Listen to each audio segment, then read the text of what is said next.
Cuando miramos a las culturas de la antigüedad, una de las cosas que nos salta a la vista en términos de la gran mayoría de las civilizaciones antiguas es el compromiso que encontramos en su cultura con un sistema altamente desarrollado de politeísmo. Pensamos, por ejemplo, en los griegos, quienes tenían su panteón de deidades, y en los romanos, que tenían sus dioses y diosas respectivos, un dios para esto y un dios para esto otro, cubriendo todas las esferas de preocupación humana y esfuerzo humano.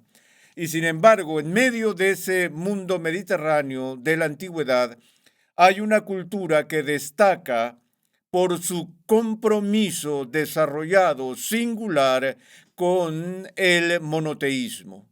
Ahora me doy cuenta de que hay estudiosos críticos que sostienen que la religión judía, como se refleja en el Antiguo Testamento, no era realmente monoteísta, sino que era una mezcla sutil de formas de politeísmo, y que las escrituras, tal como las recibimos hoy, fueron trabajadas por editores posteriores, y una postura más moderna del monoteísmo fue escrita en los periodos patriarcales anteriores del registro bíblico. Pero a pesar de esas teorías críticas, una de las cosas que nos salta a la vista es que desde la primera página de la Sagrada Escritura hay una declaración inequívoca de que el Señor Dios no es simplemente una deidad cuyo reinado y autoridad está restringido a las fronteras o límites de Israel, sino que es el Dios más alto, es el Dios del cielo y de la tierra,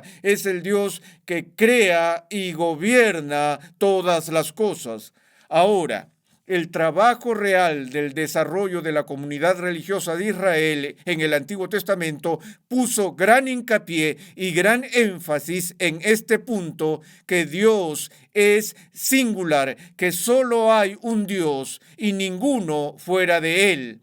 Y pensamos, por ejemplo, en el Pentateuco, en el libro de Deuteronomio, el Shema, que era algo tan profundamente arraigado en la conciencia de la gente. Y esta fue una idea que fue recitada en su liturgia y la encontramos en Deuteronomio capítulo 6, comenzando en el versículo 4. Y estoy seguro de que todos están familiarizados con esto, ya que han oído esto en muchas ocasiones. Es como sigue: escucha, oh Israel, el Señor nuestro Dios, el Señor uno es.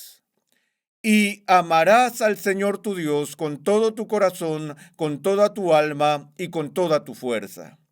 Ahora, estamos familiarizados con estas palabras, ya que tiene para nosotros el contenido del gran mandamiento. Bueno, en el contexto del Shema aquí, donde se da la llamada a la asamblea y se hace el anuncio: escucha, oh Israel, el Señor nuestro Dios, el Señor uno es. Y luego lo que inmediatamente sigue al gran mandamiento aquí son estas palabras: y estas palabras que yo te mando hoy estarán sobre tu corazón, y diligentemente las enseñarás a tus hijos, y hablarás de ellas cuando te sientes en tu casa y cuando andes por el camino, cuando te acuestes y cuando te levantes, y las atarás como una señal a tu mano y serán por insignias entre tus ojos, y las escribirás en los postes de tu casa y en tus puertas. Ahora, la razón por la que leí esa amonestación es que lo que el autor de Deuteronomio nos está diciendo aquí es que este anuncio de la naturaleza de Dios, de su unidad, de su singularidad, de su unicidad, es tan importante y tan central para la vida religiosa del pueblo, que este punto es uno que debe ser dado por medio de la instrucción a los niños diariamente. Se supone que deben ponerlo en sus muñecas, en sus frentes, en los postes de las puertas, hablar de ello cuando se sienten, hablar de ello cuando se levanten. En otras palabras, toda la pasión de este concepto es que hay una diligencia impuesta a los padres en Israel para asegurarse de que el pueblo y los niños, a medida que crecen, entiendan la singularidad de Dios. Porque la seducción que les espera es el politeísmo en las falsas religiones del mundo que los rodean. Y si leemos la historia del Antiguo Testamento, vemos que la mayor amenaza para Israel era la corrupción que incluía a las personas que iban tras otros dioses y muchos dioses. Y vemos que la unidad de Dios también está circunscrita en el Antiguo Testamento por el primer mandamiento de los 10 mandamientos. No tendrás otros dioses delante de mí. Y eso delante de mí no significa ubicado por delante de mí, queriendo decir que puedes tener 5, 6 o 50 dioses si quieres, mientras seas considerado como el Dios más exaltado y número 1. No, el delante de mí significa mi presencia, y la presencia de Yahvé se extiende a lo largo de toda la creación. Y así cuando Dios dice, no tendrás otros dioses delante de mí, lo que está diciendo aquí es, no tendrás otros dioses. Porque no hay otros dioses, porque solo Dios reinará como deidad. Ahora, hoy me he tomado el tiempo de mirar brevemente algunas de las declaraciones centrales del Antiguo Testamento para ver cuán extenuantemente se establece el concepto de monoteísmo en el Antiguo Testamento. Y sin embargo, al mismo tiempo, una de las doctrinas más importantes que definen la fe cristiana es la doctrina de la Trinidad, en la que confesamos nuestra fe en el Dios Trino, que Dios es 3 personas en una esencia, y exploraremos esa fórmula no en esta sesión, sino en la próxima sesión después de esta. Pero por ahora queremos ver este asunto de la Trinidad porque es una de las doctrinas más difíciles, misteriosas, desconcertantes y controversiales de toda la fe cristiana. Quiero decir, ¿cómo fue? La pregunta se planteó en los primeros años de la fe cristiana. ¿Pueden los cristianos ser fieles a la religión del Antiguo Testamento, la cual hace un hincapié tan importante en el monoteísmo, y al mismo tiempo hablar de Trinidad? Porque por lo menos a primera vista, cuando hablamos del Dios Trino, la forma en que a menudo es entendida y escuchada por las personas que nos rodean es que creemos en 3 dioses: un Dios Padre, un Dios Hijo y un Dios Espíritu Santo. Puede que no tengamos tantas deidades como se encontró en la religión de Roma o en la griega antigua, pero no las tenemos. Tenemos 2 más de las que se encontró en Israel, que tenemos 3 dioses, o triteísmo, que es una forma de politeísmo. Así surge inmediatamente la pregunta, ¿por qué la iglesia cristiana, que se consideraba que crecía inseparablemente de la nueva situación del pacto de Israel, cómo pudo la iglesia cristiana hacer una afirmación como la que se encuentra en la Trinidad, de que Dios es Padre, Hijo y Espíritu Santo? Bueno, una vez más, la respuesta a esa pregunta no se puede encontrar simplemente en un análisis histórico de la especulación de los teólogos de la iglesia primitiva. Las raíces por las cuales fue establecida la doctrina de la Trinidad o se estableció fue el Nuevo Testamento mismo. Y el hecho de que el Nuevo Testamento, cuando habla de Dios, habla de Dios en términos de Dios Padre, en términos de Dios Hijo y en términos de Dios el Espíritu Santo. Y no hay ningún texto en el que este concepto se exprese más claramente de lo que encontramos en el capítulo inicial del Evangelio de Juan. De hecho, en el prólogo del Evangelio de Juan, el cual sienta las bases para la confesión de fe de la Iglesia sobre la Trinidad. Así que vamos a tomar un tiempo para mirar este texto en Juan. Leemos en Juan capítulo 1 estas palabras. En el principio existía el Verbo, y el Verbo estaba con Dios, y el Verbo era Dios. Él estaba en el principio con Dios. Todas las cosas fueron hechas por medio de Él, y sin Él nada de lo que ha sido hecho fue hecho. En Él estaba la vida, y la vida era la luz de los hombres. Y la luz brilla en las tinieblas, y las tinieblas no la comprendieron. Ahora, creo que la mayoría de ustedes son conscientes de que descansando detrás de este texto en español está el uso de la famosa palabra griega logos, que es la palabra griega para palabra. Y por lo tanto, el texto en español se traduce en el principio existía el verbo o palabra. En el griego diría en el principio existía el logos. Y el logos estaba con Dios. Y el logos era Dios. Ahora, esto es algo confuso porque este concepto de la palabra de Dios se expresa aquí en el primer capítulo de Juan de diferentes maneras. En primer lugar, se hace una distinción entre Dios y el Logos. Se nos dice, en el principio existía el Logos, o en el principio existía la palabra, y la palabra estaba con Dios. Ahora, cuando digo que alguien estaba con otra persona, estoy haciendo una clara distinción entre esas dos personas quienes en algún sentido estaban estrechamente relacionadas entre sí, lo suficientemente cerca como para que digamos que estaban entre nosotros. Pero cuando digo que una persona está con otra persona, esto está claro en tu mente. No es así, que hay dos entidades involucradas aquí, dos personas distintas. Así que lo primero que leemos aquí es que Juan está haciendo una distinción entre el logos o la palabra y Dios.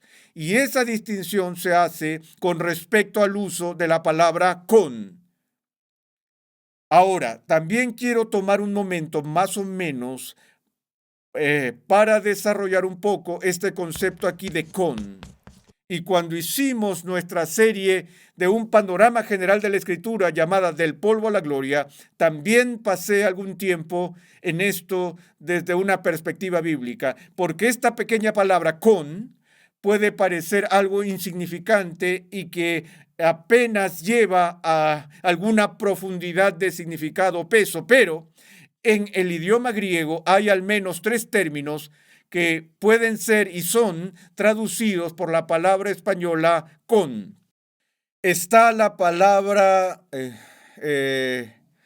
sun, S-U-N, que cuando se une a otras palabras y a las raíces, por ejemplo, en hebreo, tienes la sinagoga, que es el lugar donde la gente viene y se reúnen juntos unos con otros.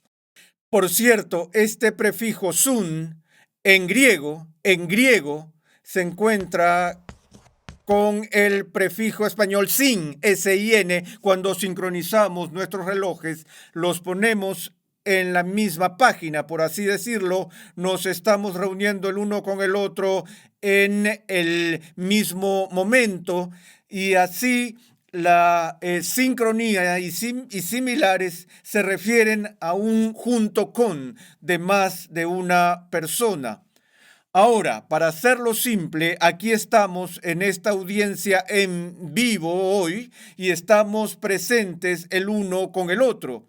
Eso significa que somos socios en un grupo de personas. Esa es una manera en que la palabra con se usa en griego.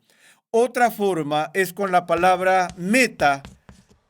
Tenemos la palabra metafísica, que significa con en el sentido de estar al lado de algo. Si me permiten pedirle a mi estudiante favorito, Roger, que venga y me ayude a ilustrar esto. Roger, ¿a dónde vas la semana que viene? Inglaterra. Vas a Inglaterra a ver a la reina. Muy bien. ¿Y quién va a estar contigo? Mi mamá, mi papá y mis abuelos. Tu mamá, tu papá y tus abuelos. Eso es genial. Bueno, ahora mismo estás aquí conmigo, ¿no es así, Roger? Sí, Y estamos de pie uno al lado del otro. Él está a mi lado, él está conmigo. Ves a dos personas caminando por la calle y están juntas. Y tal vez veas a un marido y una esposa y dices, oh, aquí está el señor y la señora tal y tal. Están caminando juntos esta noche. Y la relación es de lado a lado, hombro con hombro. Y así estamos en este lugar, ¿cierto, Roger? sí, señor. Hey, muy bien, amigo, muchas gracias. Bien. Ese es otro tipo de contigüidad, pero todavía hay un tercer tipo de con que utilizan los griegos y está indicado por la palabra griega pros, que por cierto constituye la base de otra palabra griega, que es la palabra griega prosopón. Y la palabra griega prosopón es la palabra griega para cara.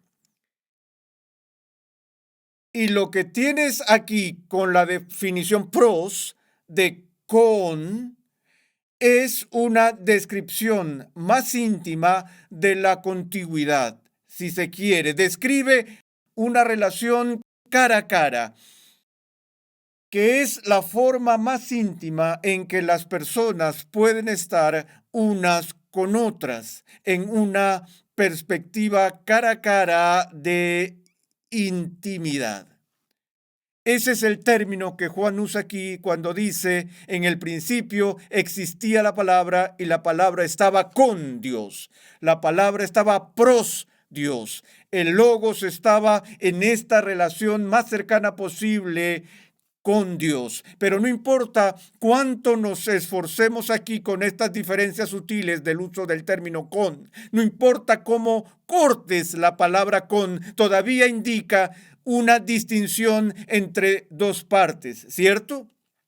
Y hasta ahora todo bien. En primer lugar, estamos aprendiendo aquí que Logos estaba con Dios desde el principio en una relación íntima y ahora de repente toda consternación viene a nuestras mentes cuando vamos al siguiente versículo o a la siguiente cláusula y la palabra era Dios.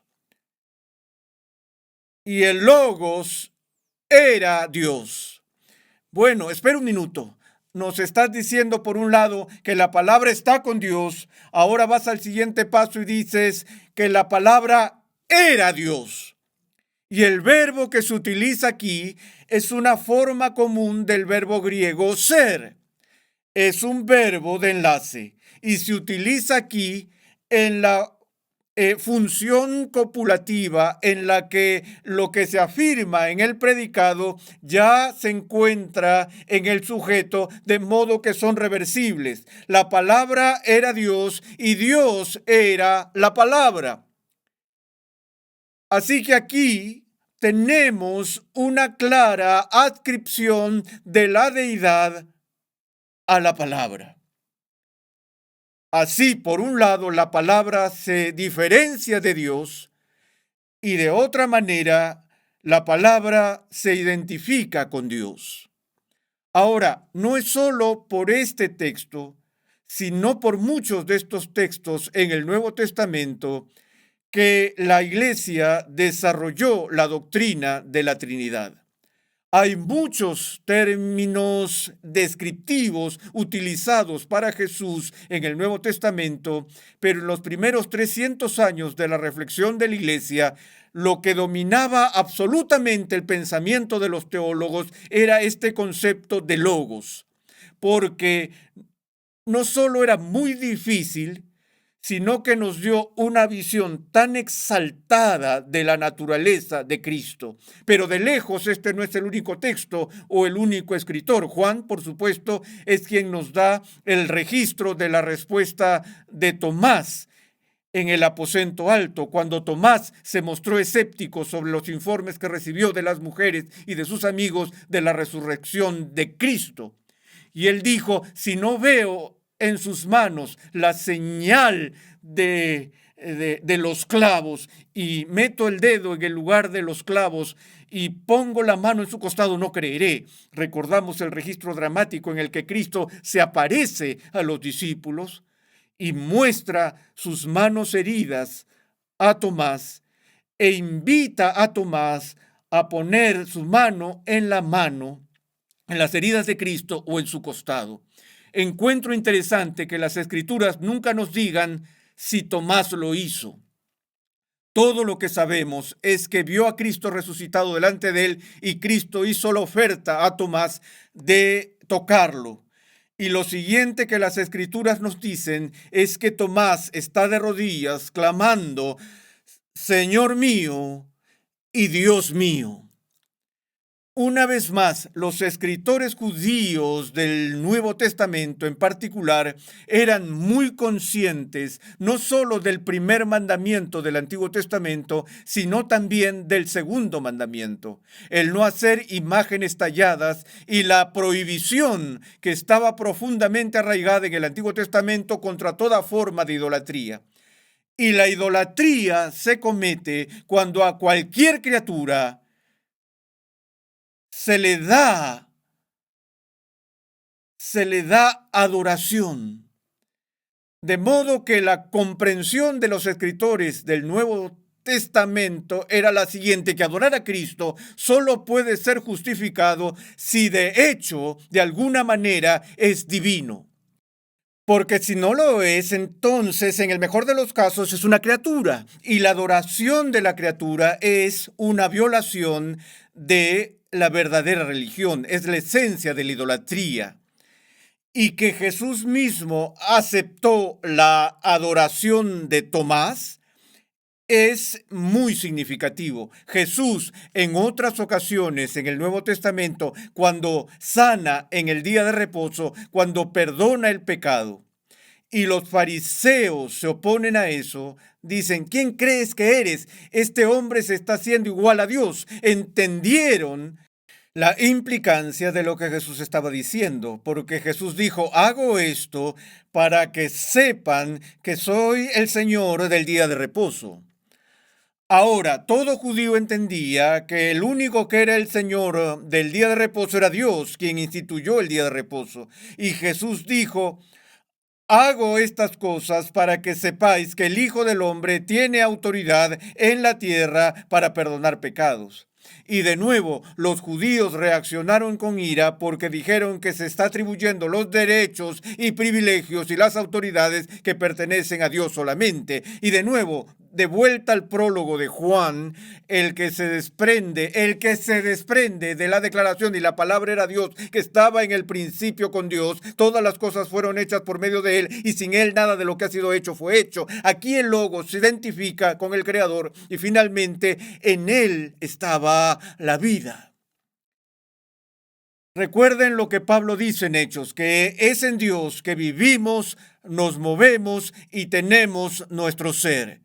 Decir que la vida está en el Logos, que esa es la fuente de la vida, el suministro de energía de la vida, es claramente atribuir deidad a este que se llama el verbo, la palabra. Y así vemos que si vamos a tratar el concepto bíblico de Cristo y del Padre y del Hijo, tenemos que tener una fórmula que, por un lado, hace una clara distinción entre las personas de la Trinidad y una distinción que no destruye la deidad de cada uno. Y veremos cómo ocurrió eso en nuestra siguiente lección.